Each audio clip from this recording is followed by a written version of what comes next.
Imagine standing before a doorway in time. When that door cracks open, instead of seeing the chaos of the past, you are confronted with a silence, absolute silence.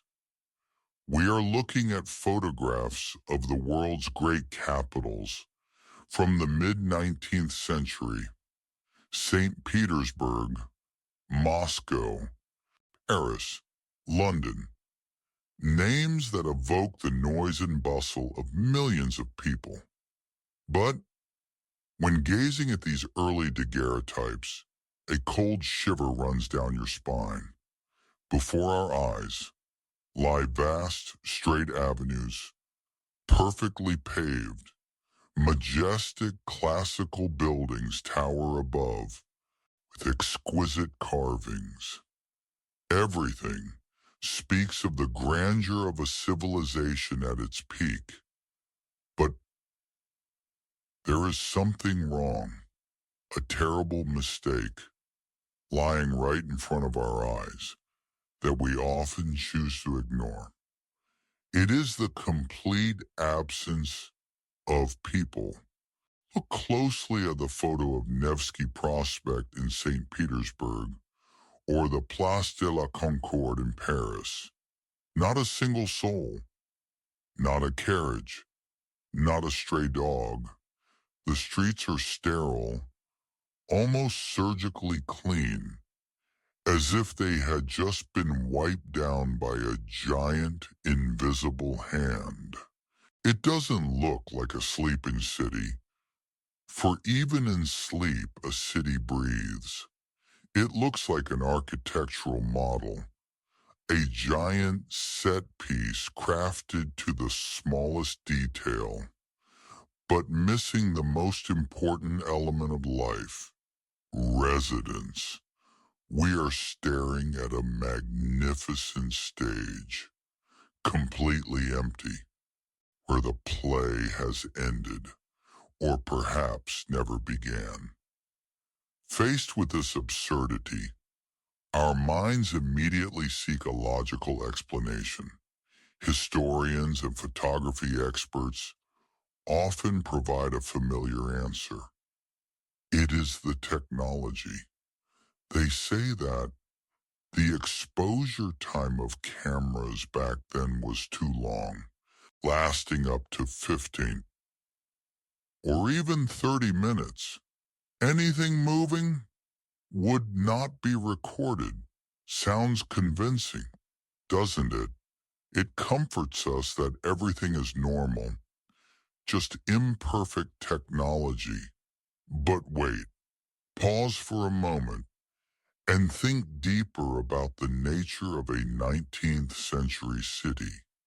Does this explanation truly solve all the mysteries, or is it merely a thin veil? Imagine a bustling market. Even if buyers and sellers moved constantly like ghosts, where are their goods? The heavy wooden stalls, the crates of apples, the sacks of grain, hand carts waiting for customers. These are static objects. They cannot walk away. Why? Do they not appear in the photos? A city cannot function without goods on display. Next, look at the carriage stands. The carriages, the primary transport of the era, must park somewhere waiting for passengers, right? Horses must stand still to eat hay or drink water for hours. Is it possible that every horse and carriage was moving non-stop all day long? The disappearance of these static objects is the strongest evidence. Futing the exposure time theory, the city lacks not just moving people, it lacks the tangible, motionless traces of life itself. Looking away from the streets, look up at the buildings. These are places where people live, places called home, but what we see are thousands of dark, gaping windows. They look like the eye sockets of a dry skull. No curtains fluttering in the breeze. No flower pots on the sills that catch the sun. No curious faces looking out at the world. The balconies where laundry should be drying, where people sit to cool off, are strangely empty and clean. These buildings do not bear the look of rest. They bear the look of abandonment.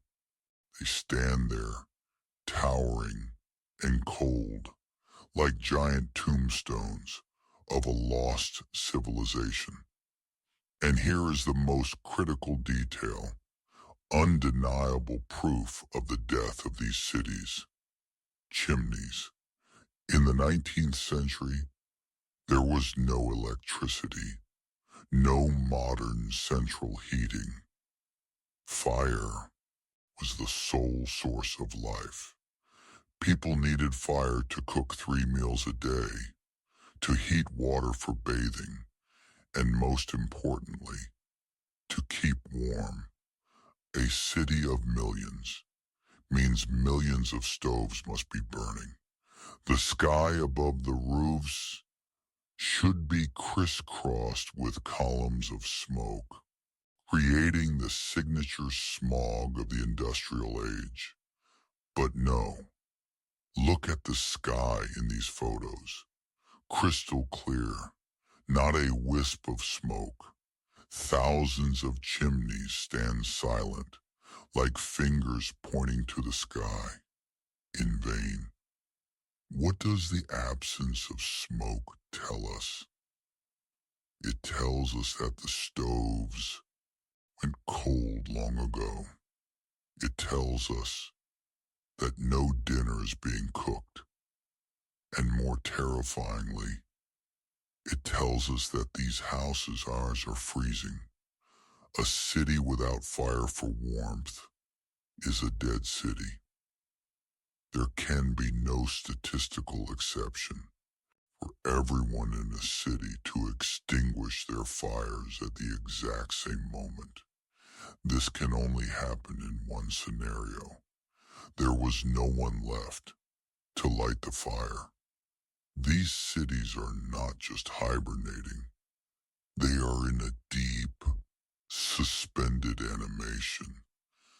Of course, there are rare exceptions. Sometimes among hundreds of photos, you spot a faint, blurry figure standing alone in a vast square, or a small window slightly ajar. Even in St. Petersburg, there is a photo of a fountain operating at full power, water spraying white foam, but rather than signs of daily life. If we connect the dots, clean streets, intact but empty houses, no smoke, no garbage, a new hypothesis begins to form. These photos are not art nor souvenirs. They are records.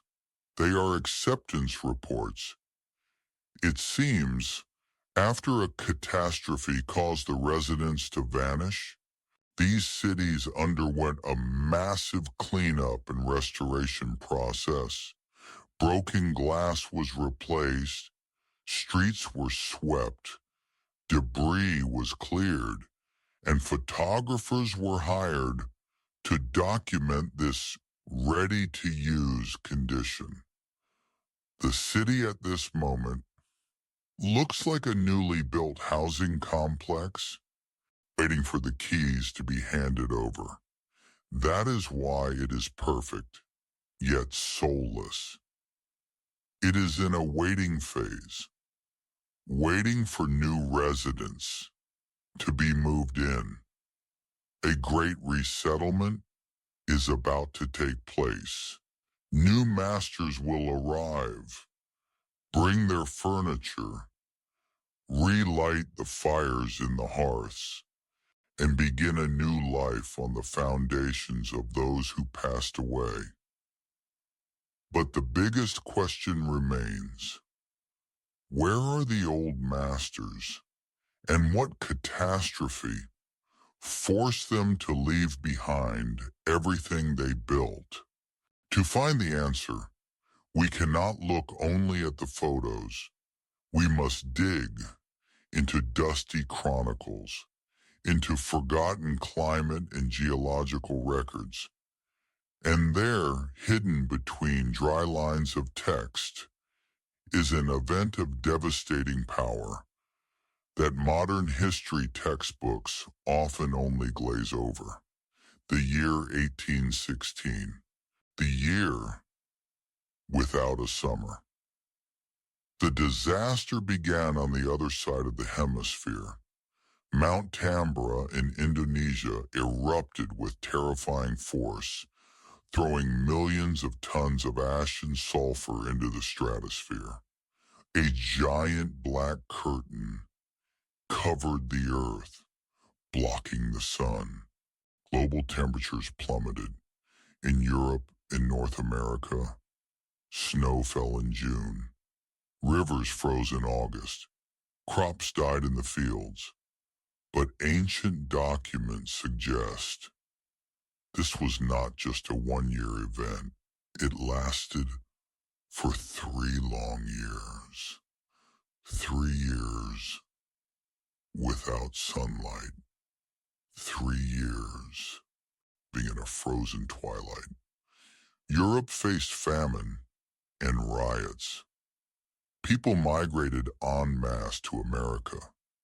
But the strangest thing lies in the East. Russia, the largest empire in the world, is terrifyingly silent in official history records regarding this period. If Europe was freezing, then Russia must have been a frozen hell. Why are there no records? Why did Europeans brave the stormy ocean to America instead of moving east? The answer can only be, in the East, there was no life left. The situation was so dire, there was no one left to write, or the truth was too horrifying to be preserved. The catastrophe began with the collapse of the food chain. Grass could not grow under the summer snow. Horses, the engine of the economy, the legs of humanity, starved to death in masses. When the horses fell, transport was paralyzed. No carriages to carry food, no mail wagons, no connection between cities. The great capitals became lonely islands amidst an ocean of white snow. All attempts to transport food from the warmer south failed. Relief convoys froze on the roads, buried under meters of snow. Isolated, without food supplies, the cities turned into giant mousetraps. And inside those cold stone walls, the tragedy of humanity began. When hunger gnawed at reason, people slowly lost their humanity. Pets disappeared first, then rats, insects, and finally, archaeological evidence. Tooth marks on human bones found in mass graves whisper to us a truth no one wants to admit: cannibalism. Unable to survive in stone cities without fuel, those with a shred of strength decided to flee. Where did they run? To the forests. Only the forest provided wood for warmth and a faint hope of finding wild game. A migration against the flow of history, from civilized urban life back to primitive cave existence. They left behind magnificent but deadly buildings, left behind the elderly and infants who could not walk. The cities became giant cemeteries where bodies were preserved perfectly by the eternal frost. Then the sun returned after 3 years. The ice began to melt, but that warmth brought a second nightmare. Millions of bodies thawed at once. Disease outbreaks were rampant. The smell of death covered the magnificent capitals. Water sources were poisoned. Survivors in the deep forests dared not return. It took decades for nature to clean those ruins. Rain washed away the disease. Wind blew away the stench. And only then did the authorities begin the campaign of cleanup and repair to prepare for a new era. But the greatest loss was not people or property, but memory. Those who held knowledge, culture, and history were the elderly, who died first. The surviving children grew up in the forests, or orphans were gathered up, knowing nothing of the past. They did not know who their ancestors were, did not know who built those giant buildings. They were perfect blank slates. The new rulers seized this opportunity. They did not want the people to know about the failure of the old government against nature, about the collapse of civilization into savagery. So, a new history was written. The catastrophe was erased from textbooks. The desolate cities were described as newly settled lands. Orphans were taught a new language, a new faith. The concept of even who remembers no kinship was born here, referring to an entire generation completely cut off from its past. And so, we return to the original photographs. Now, you look at them with different eyes. That cleanliness, that emptiness is no longer beautiful. It is a crime scene. It is the silence between two eras. The old era wiped out and the new era being staged. Those photos are the only remaining evidence, slipping through the cracks of historical censorship, whispering to us the naked truth. Let's go back to St. Petersburg and look at the panorama. What do we see? Giant granite palaces, monolithic columns weighing hundreds of tons, domes of pure gold. And at the foot of these magnificent structures, who do we see? Tiny people, dressed in rags, riding rickety wooden carts, holding primitive shovels. There is a terrifying technological gap here. History claims these dwarves built the works of giants, that illiterate peasants with hammers and chisels polish the hardest granite in the world with laser-cutting precision. This picture is absurdly ridiculous. It's like watching a group of prehistoric men trying to repair a spaceship. Take St. Isaac's Cathedral as a prime example. It is surrounded by monolithic granite columns, each weighing over 100 tons. History books say they use pulleys and manpower, but let's do simple math. To move a 100-ton block from the quarry, load it onto a ship, transport it to the city, and stand it upright requires a technical and logistical foundation equal to or even superior to the 21st century. Today, with hydraulic cranes and diesel engines, we would struggle to do it. Yet they did it in the age of oil lamps and horse carriages. Or is the reality those columns were already standing there, and the builders of the 19th century were merely the ones who restored and renamed them? Another detail that makes us shudder is the basements. Walk around any old city in Europe, Russia, or even North America.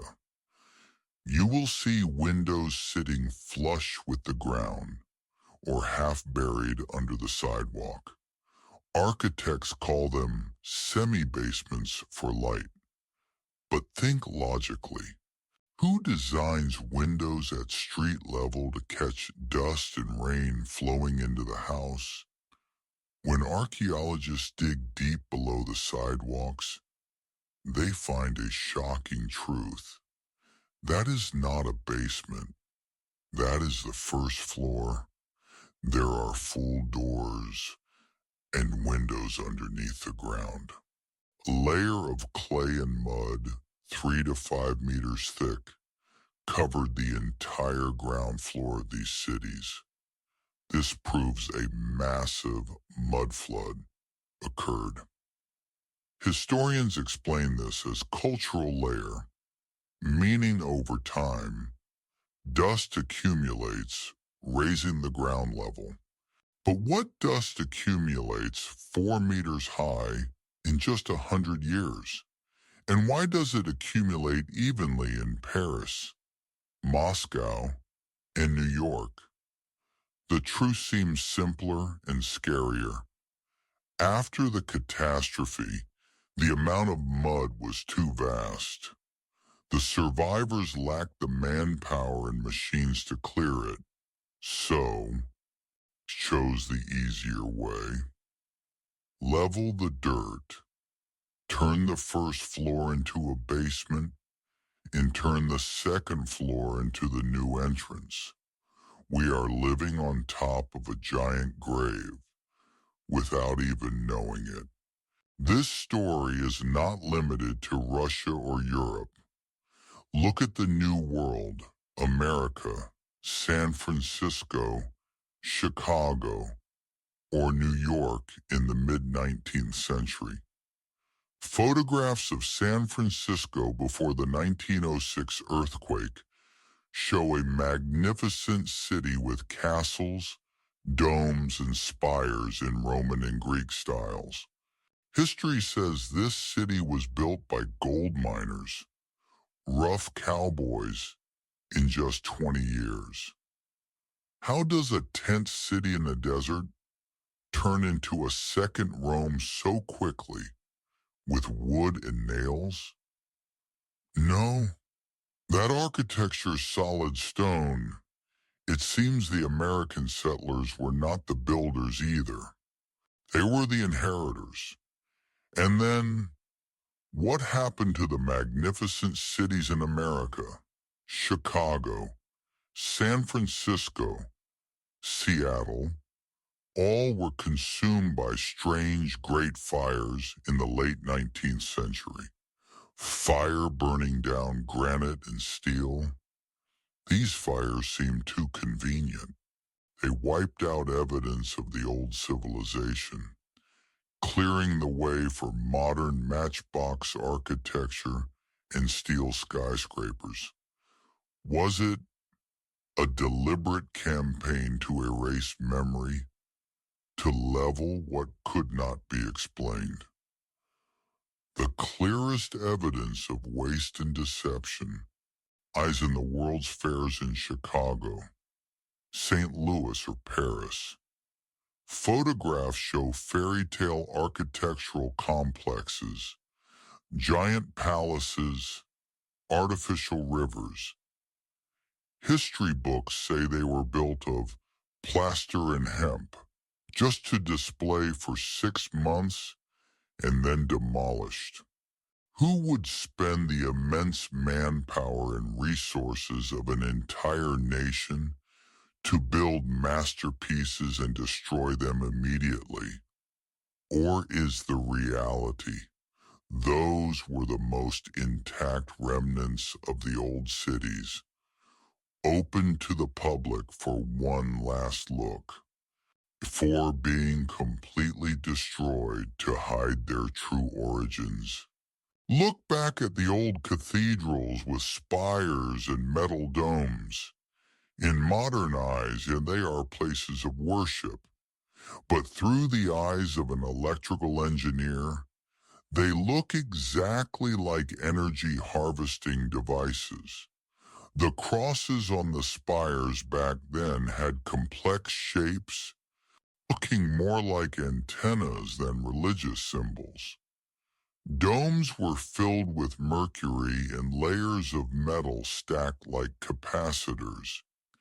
There is a theory that the pre-catastrophe civilization had mastered atmospheric electricity, pulling power directly from the sky, wireless, free, and clean. That is why ancient cities glowed with light, without a web of electrical wires. After the catastrophe, this knowledge was lost, or seized and hidden by the new ruling class. We switched from clean, free energy to burning coal and oil, a giant step backward for civilization. Atmospheric power plants were stripped of key components, turned into hollow shells, and assigned a religious function. We are like children finding a broken smartphone and using it as a paperweight, never knowing it could once connect the world. So in the end, what is the big picture? We are not the pinnacle of evolution as we assume. We are survivors, inheritors living precariously on the ruins of a lost golden age. The photographs of empty 19th century cities are not technical errors. They are the suicide note of a world that died of cold and hunger. They remind us how fragile this civilization is. But looking at them is not for fear, but for humility, to ask questions, to stop accepting shallow explanations. Because history is not what is written in textbooks. History is what has been crossed out.